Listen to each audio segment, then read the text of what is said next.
Okay, famous. Okay. Um, think we're good.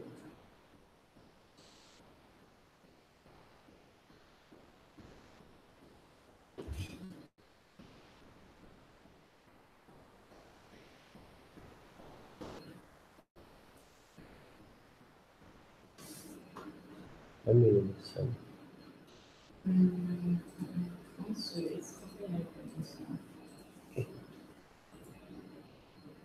Also, guys, welcome. Thank you for joining us. We really do appreciate this, and we the the webinar is around how to build great businesses and succeed online. This is like a webinar series where we'll be doing a whole lot of series after this, which you'll find very interesting and quite informative. And for the first of the episode, the first series is around why your business needs to be online. And this will be done by CEO is here with me. Say hello, Toba. Hello, everybody. Good Uh, morning or good afternoon. yeah, good afternoon, everybody. And so it's going to be quite informative. I'm very sure you enjoy every bit. And we're still waiting for others. But in the apps, why we expect more people to join us. Is there anybody Kayode, are you still here with us? I would like to know. You can drop your name, where you're from, and we can just do a little shout out to you while the webinar is ongoing. But I would like to call on Toba right now to just go through his slides. I'm very sure find this informative. I'm believing you enjoy all of this. Thank you for joining us. Hey, Olumide, thank you for joining us. We appreciate it. So, Toba, please. Yeah, thank you so much, Dami, for the introduction. Good afternoon, everybody. My name is Toba Bani. I'm CEO of Whogohost Limited, and today I will just be speaking very briefly about why your business needs to get online. Um, this presentation is targeted towards those who are running a business already or those who are thinking of starting a business. The purpose of this presentation is to let you know how critical getting online is to your business. And hopefully, at the end of this presentation, you would have learned one or two things that can help you to maximize your business exposure on the internet. And like Damien mentioned earlier, we're hoping that this series is going to, while we're starting with this one, we're going to have a couple of other things that would add to the series. So this is just the first of one, and I'm hoping you have a lovely time. If you have any questions, feel free to leave a message or a comment, and we'll be glad to take them on. So let's get started. So today we'll be talking about quite a number of things. So very briefly, talk about why your business needs to innovate. Now, of course, talking about innovation, innovation is basically talking about how your business can be better. And of course, moving your business online is very critical innovation. And I'll be speaking about that with examples that some of you may be familiar with. I would also be talking about why your business needs to be online. Talking about myths about getting your business online. What are the things, the fables that you've heard about, why you shouldn't get online. I also talk about some of the starting points of your business getting online. Then talking about a functional website. Of course, a website is like the foundation of any business being online. Talking about why you need a business email. And finally, tips on promoting your business online. If at any time you have any questions, feel free to drop a comment. I'll be glad to take them on. Yeah. So, before I get started, let me just say briefly, who are we? Well, Whogohost, whogohost.com. We are Nigeria's largest web hosting provider.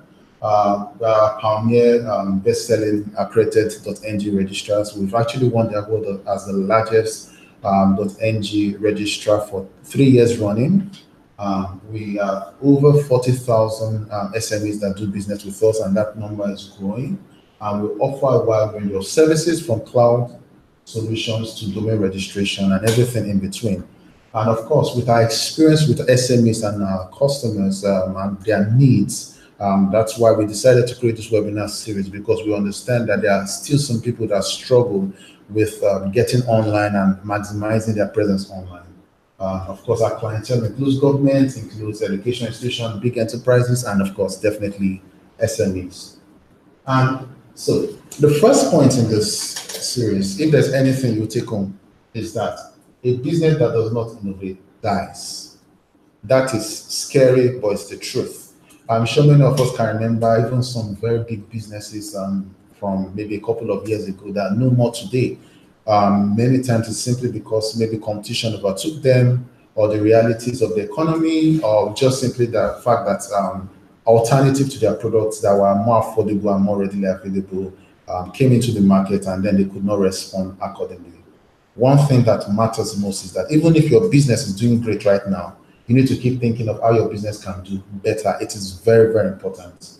And that is what any business owner needs to take home. If you don't innovate, then your business may potentially die.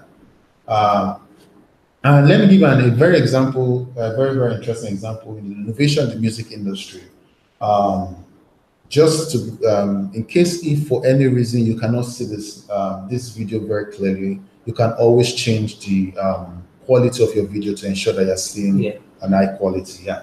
So in the music industry, many years before I believe all of us were born, we had things like gramophone, phonograph, and several other, musical playing instruments. And you saw that innovation kept coming in, and as things started changing, I can imagine that music producers who at one point used to record music on vinyl records needed to adjust to the changes, otherwise they would lose their listening audience as well. And things started changing as we started seeing the change in the devices to listen to music. We saw a change in the formats that music were presented in. We saw a change in the response of music producers, and we saw the change in the response of music artists as well.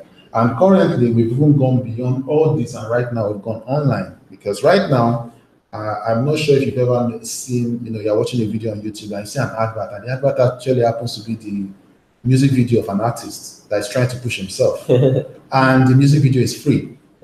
In those days, I mean, you had to go buy.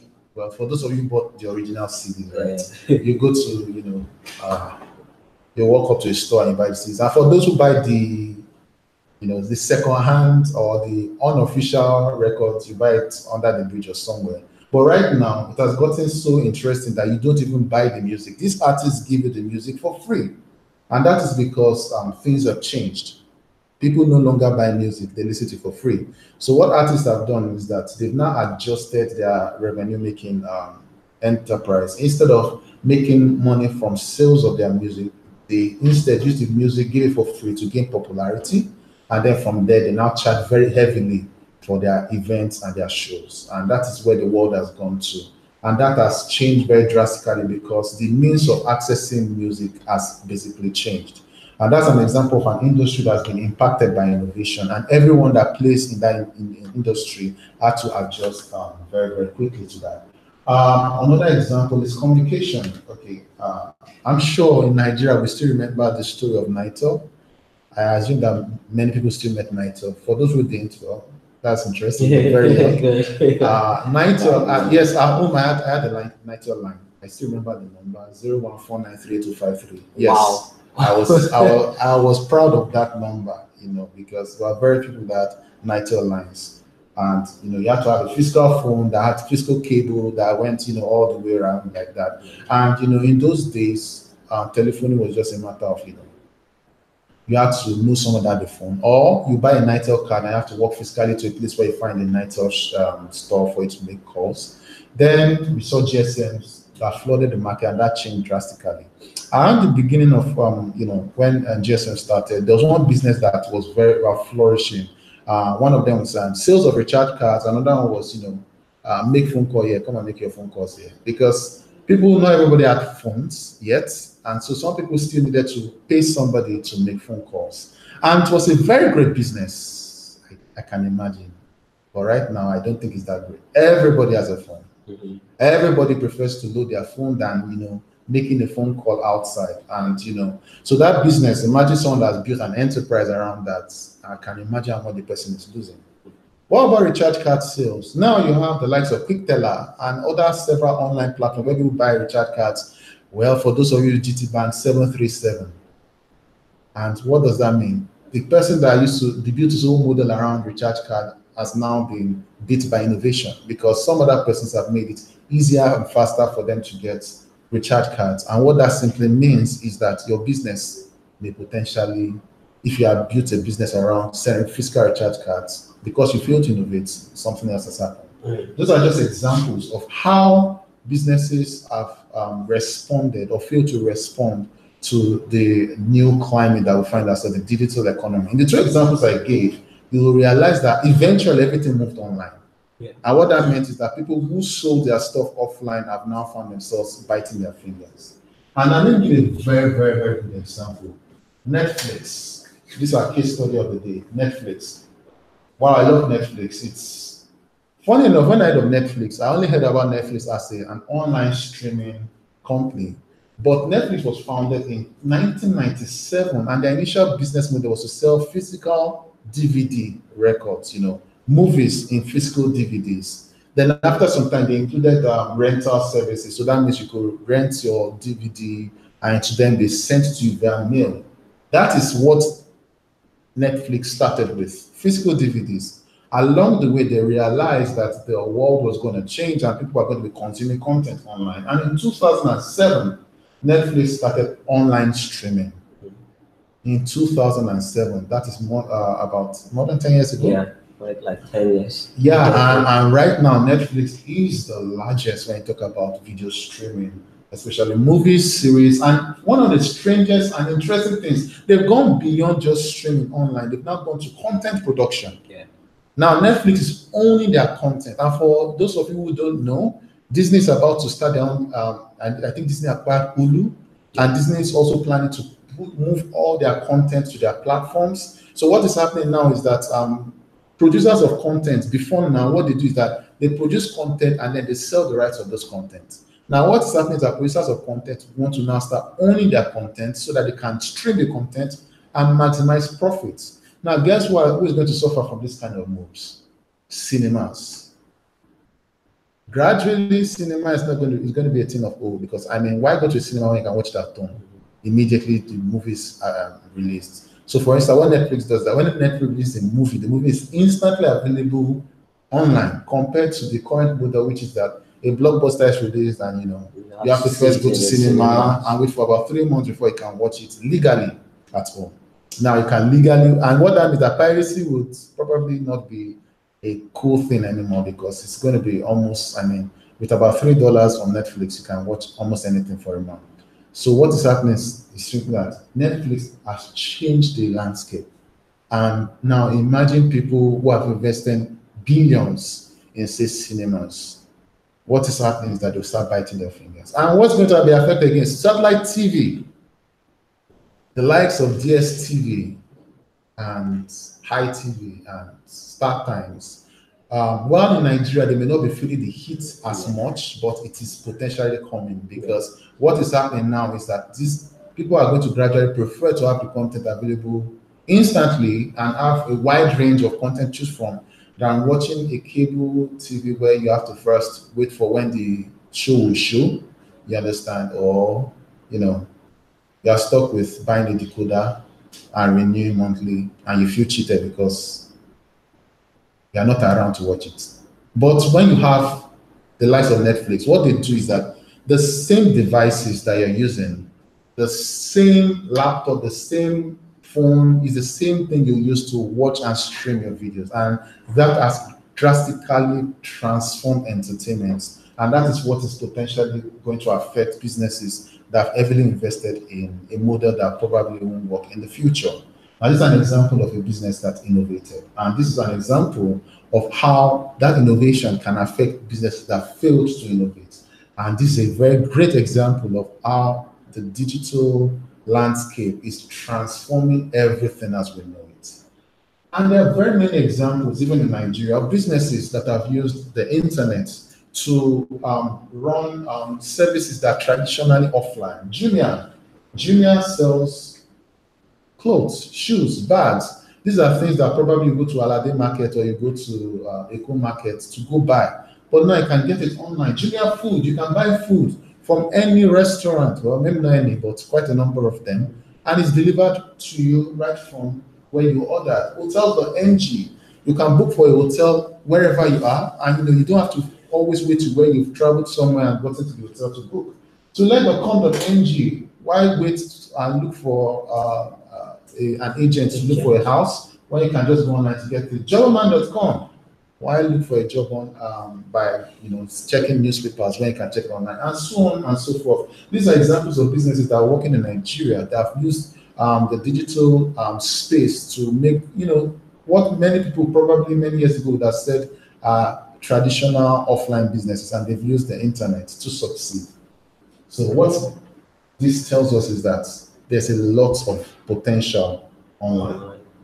So now that I've given us examples of businesses that have succeeded, so the question is, why does your business need to get online? I'll just run through this very quickly. The first one is that it's easier for your potential customers to find you. So I gave you an example, or I'll give you several examples actually, of businesses that went online. You realize that what happened is that instead of people, for instance, going to Alade Market to buy stuff, they can go online and go to Jumia.com, for instance, and place an order and make a request, and it's delivered to them. So it's easier for people to do business. What that also means is that once you are online, you can potentially get a wider range of customers compared to having just a physical store where people just have to physically go there to do business with you. The second thing is that when you have an online presence, you're able to showcase your products and services very, very easily. It also allows you to easily build a very strong relationship with your customers. So you can start engaging your customers. You create a platform where they can contact you, chat with you, sometimes even online and live. You can have an engaging relationship. You don't always have to have a relationship with them when they do business with you. Then it also allows you to market your brand and products much easier. In the old days, the only way you had to advertise your product was to do it on billboards, newspapers, TV, radio, which are very expensive. But now online, you can do Facebook ads, Google ads, and you can do it almost any budget that you have. So you have many options available for you to market your products. You can also reduce your operational costs. So when you get online, what happens is that some of the things that you would have spent so much doing offline are much easier, cheaper, and more efficient online. And of course, you can expand your market space beyond just Nigeria. So the next question is, what are the myths? Why are people always worried about getting online? The first one is that it's very expensive to build a website. Well, that is not completely true. There are different options available to you. You don't have to spend so much in building a website.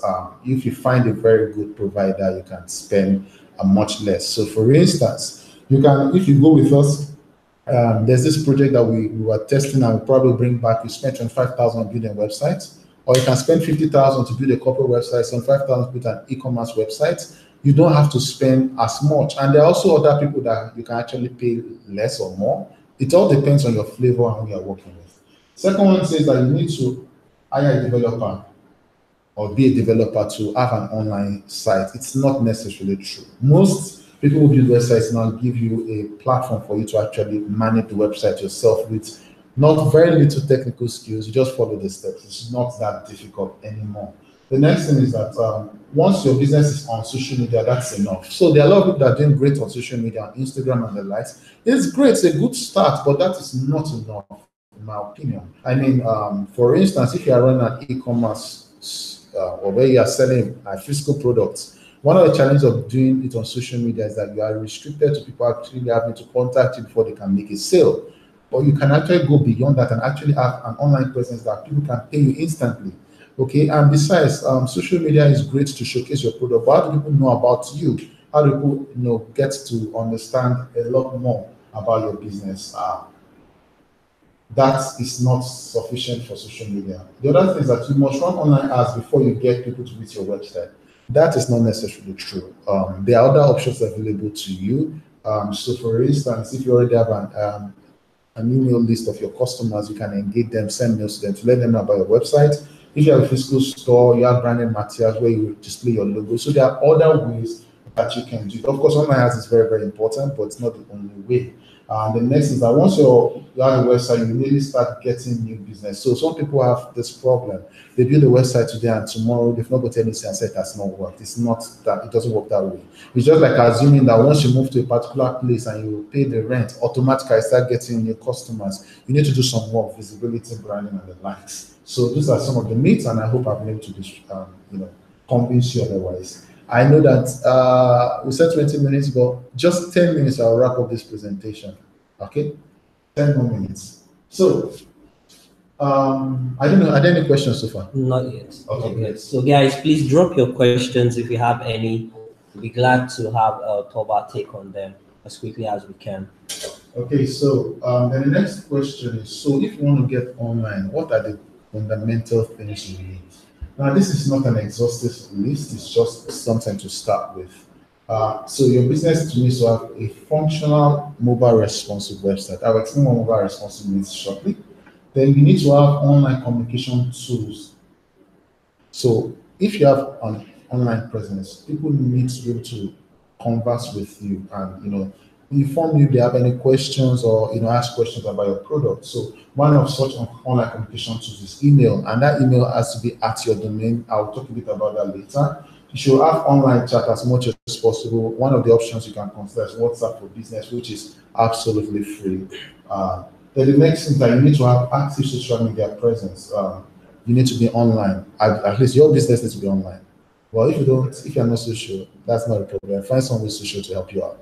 But it's good when you're online because your customers or potential customers are also online, and to be great if they can engage you on those platforms as well. And of course, for branding purposes, make sure that at minimum you have a business card and a letterhead. So let's talk about what makes a functional website. Okay, the first thing is this. Okay, before I get to this, yes, a lot of people say they have websites, but sometimes those websites are not good enough. It's not just about the website that looks good, it's also about the website that is functional. The first thing is that the homepage must summarize what your business does, the proper call to actions.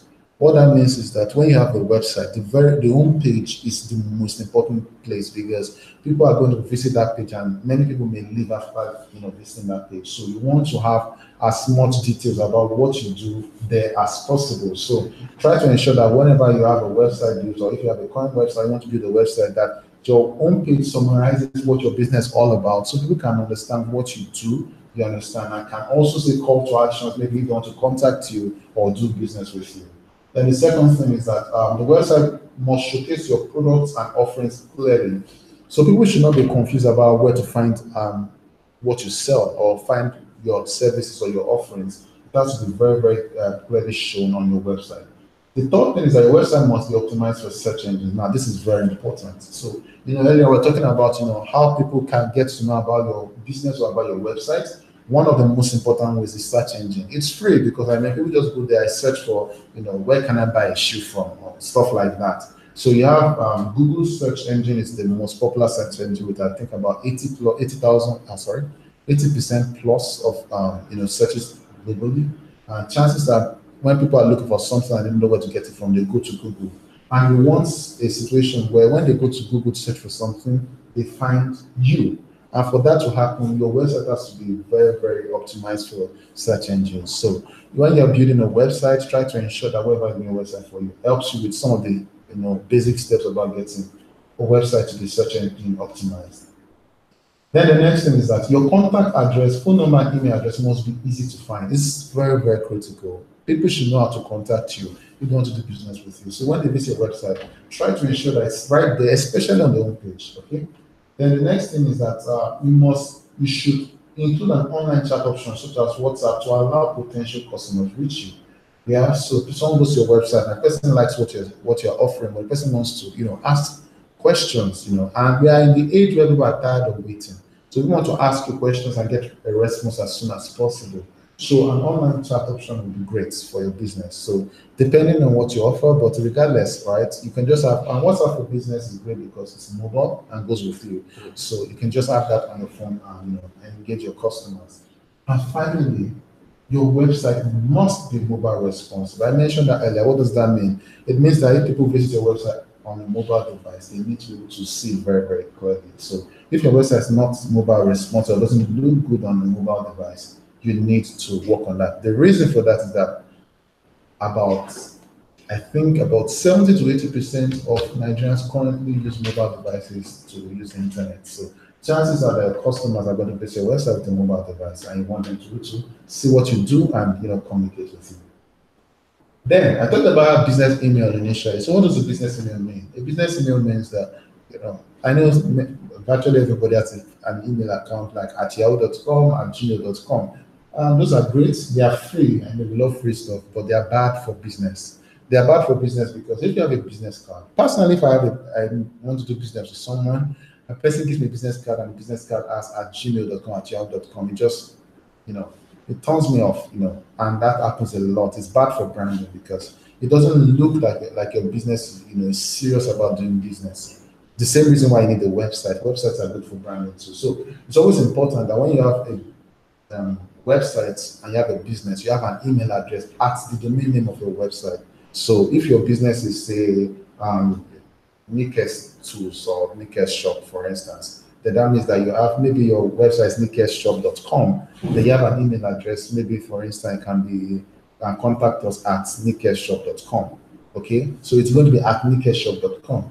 It looks good for branding, and that's first thing. It greatly improves the branding of your business. The next thing is that by default, it advertises your web address or your website. So when you give someone your email address, automatically the person knows your website address. And thirdly is that, and this is very important when you're starting a business or when you're running a business, you need to separate your personal life from your business life. So just a quick tip: if you are running a business where all the money is coming to your personal bank account, my brother and sister, please rework that because it's bad for accountability. You are not able to differentiate between but money coming in from your personal business and money coming from that business. So the same applies for emails. You want people to separate the emails that are personal from the emails that are business. So you have completely distinct email addresses, one dedicated to your business, one or more, of course, depending on the size of your business. And of course, a good business email will allow you to easily control what your staff has access to. So now, if all your staff are using Gmail and Yahoo, for instance, to communicate with your customers, what that means is that when they leave your business, you will not have access to those emails anymore. That is very dangerous for any business. So I hope you understand why it's important for you to have a business email. We have different business email offerings, by the way, so you can visit our website if you're interested in any of them. So the next question: how to promote your business online? Now, remember I said that this is just an elementary introduction. Of course, you may need to dive a bit deeper to many of these things I've talked about, but they are very powerful. Just understand that these things are possible.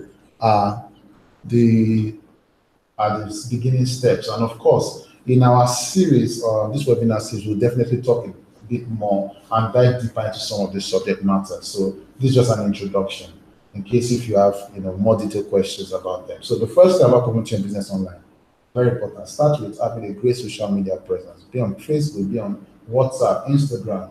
Post pictures of what your maybe jobs your business have done and post it online. Let people have a look and feel of what you do. People stumble across it and want to do business with you. The next is that include your web address in all your branding material and business cards. It's very, very critical. I mean, once you have any branding material, your URL should be there. www.yourdomain, you understand? Put that there so that as more people see your brand, people also see your website. Then the third thing, as much as possible, write blog articles that inform people of what your business does. So chances are you are doing a business because you're an authority in that industry, or at least you're an authority in that subject matter. And people want to know about some of those things. So let me give an instance. You are a makeup artist, right? And you've done a great job, you do great work. So, but you want to show or proof that you can do this thing. So you start writing blog articles about makeups. or makeup tips, right? Now, what that does is that, especially if those makeup tips are very useful, you gradually tell people or show people that you are very good at makeups, and people may be interested in doing business and they want something more intense. Offer affiliate programs, so you can pay people for offering your service, you understand, or tell people about your service. Yes, and you tell them that whenever I tell someone about my service, I'll pay you an amount of money. It's very, very powerful. Consider offering discounts, give discounts on the product they really help, and then finally run strategic online ad campaigns to promote your business. Now, notice that online ads is one of them, but it's not the only option. So there are different ways to definitely promote your business online. Okay, and finally, in conclusion, it's always important to know that to grow your business, you need to take it online. And I think with that, I'd like to say thank you very much for your time. And Dami, thank you so much. Thank you, Toba. That was quite intensive and a whole lot of information right there. And thanks guys for hanging out with us. We'll still be doing more of this. We'll be sure that we are going to add more information over time. We're going to make this very elaborate, where we talk more about the nitty-gritties of how to, once you get online, what are the other things that you need to get done so that you can have that success online. And we really appreciate you guys. But I still have I would still like to ask, do you guys have any question before we round this up for Toba? Then maybe if he can shed some light on it. But let me just wait a while. If you have that question, you can just type it out while we wait a while. But it's almost time to round this up. If you have any questions, please let us know. And if you don't, then if maybe you don't have that question now, you can just send us an email or call our support line. Somebody will answer your question. I will have your question passed to Toba rather, and Toba can give more information on that. And thank you guys for really hanging out with us. We really do appreciate it. And we tend to see you. We look forward to seeing you in our coming webinar. So thanks guys. And like I said, if you have any questions, reach out to us and be glad to give feedbacks on them. So make sure your business is going great. Okay. Someone has a question. Hi, Kunle, please. Can we have your question before you go? Before we go, rather.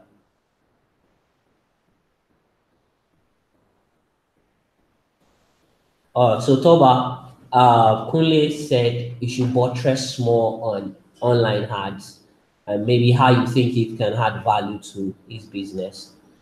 Okay, well, we'll have another seminar dedicated to online ads that will be a bit more detailed, talking about what online ads are and how they work. But just to give you an introduction to online ads, online ads simply mean that you pay somebody or a provider to advertise your product. Imagine, I'm sure you must have heard, jingles on radio. Maybe you are listening to your favorite radio program, you hear an advert from Peak Milk or from another brand. Some Peak Milk definitely pay that radio station, right, to promote their product on their show. That's how online ads also work. So online ads, you pay a provider to actually promote your business or promote whatever you want them to promote, and then they promote it for you, and then you get potential customers from them. Of course, each of the different channels of promotion come with their advantages and disadvantages. Now, the choice of what works for you is now where the science of online ads come from. Online ads, you can start with the popular ones, include Google Ads. Google Ads is like one of the most powerful. What Google Ads does is that you can actually promote your business on several websites all around the world.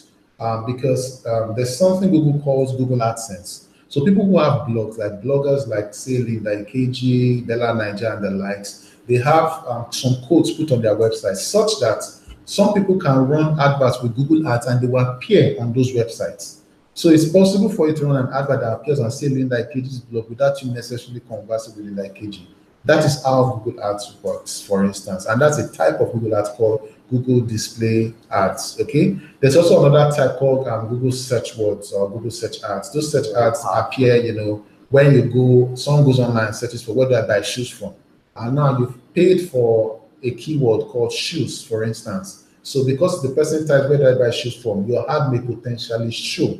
Now, when your ad shows, depending on the way that you pay for those ads, you'll definitely pay Google for those ads, and the person can eventually do business with you. Now, in those two instances, you are getting people to know about your business that probably they would have never known about your business. But another very popular channel is definitely Facebook. Of course, Facebook is the largest social media network in the world, and so you potentially can expose your business to a large audience of people. And what that means is that you can actually start advertising to certain people.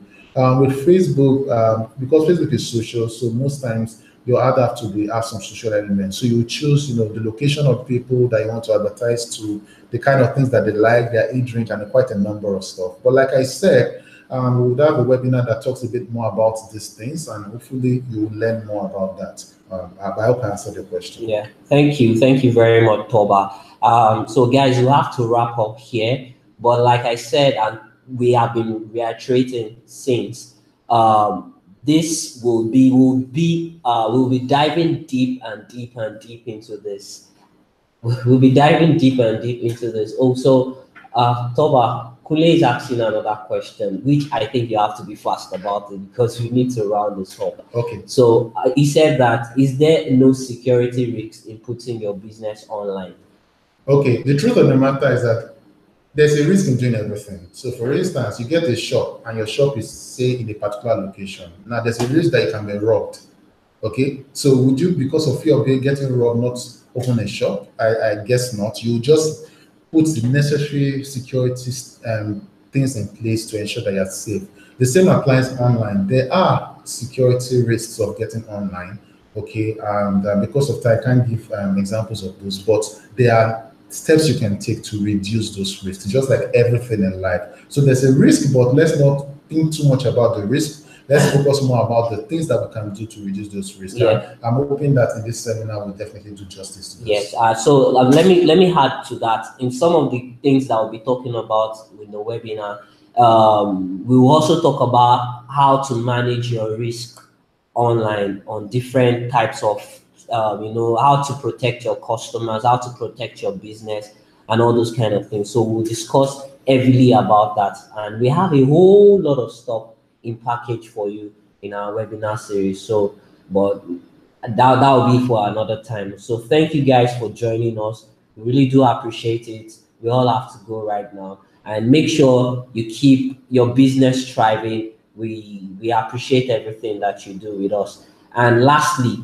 please do share this link with your friends or anybody that you think will benefit from this. And maybe for our next webinar, you invite your friends to join us too. Thank you very much for your time, and do have a splendid week. Bye-bye. Bye-bye.